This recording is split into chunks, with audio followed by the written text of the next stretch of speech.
एक महिला भक्त वृंदावन से बिहारी जी लेकर अपने घर आई और तभी बाहर से गोलू घर के अंदर आया और माँ से पूछता है कि माँ, यह कौन है?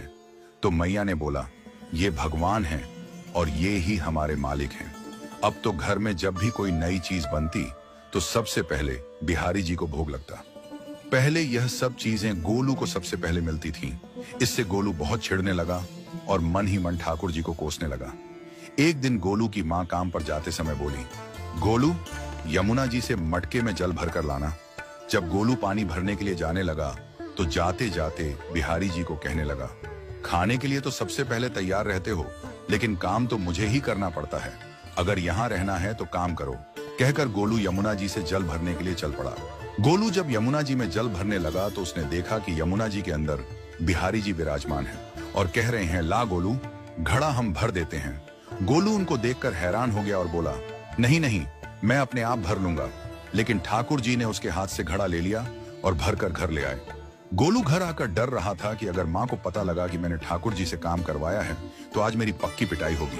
माँ ने घर आकर बिहारी जी को गीले कपड़ों में देखा तो एकदम से हैरान हो गई और कहने लगी कि गोलू, ये जरूर तेरी शरारत है, जरूर तूने ही इन पर जल डाला है। गोलू ने अपनी माँ को समझाने का बहुत प्रयास किया, लेकिन माँ ने उसको डांट कर चुप करा दिया और ठाकुर जी के भीगे हुए वस्त्रों को बदलने लगी।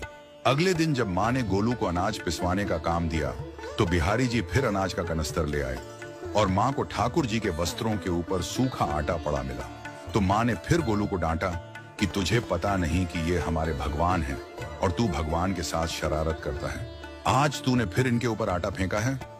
तो गोलू शपथ लेकर कहने लगा, नहीं माँ, मैंने कोई शरारत नहीं करी है। ये तो मेरे हाथ से गेहूं का कनस्तर लेकर खुद पिसवा कर आए हैं। गोलू की माँ आज बहुत गुस्सा हुई। अगले दिन फिर माँ बोली, बेटा गोलू, आज तुम्हारे बाबा बाहर गांव से वापस लौट आएंगे। बस आज का ही काम है, तुम जंगल से थोड़ी लकड़ियां ले आना। गोलू फिर डर गया, कहीं ठाकुर जी फिर मेरे पीछे ना आ जाएं। गोलू ने माँ को बोला कि मैं चला तो जाऊंगा, लेकिन बिहारी जी को समझा लो, वो मेरे पीछे ना आई। उसकी माँ हंसकर बोली, हाँ हाँ समझा दूंगी, तुम जाओ तो सही।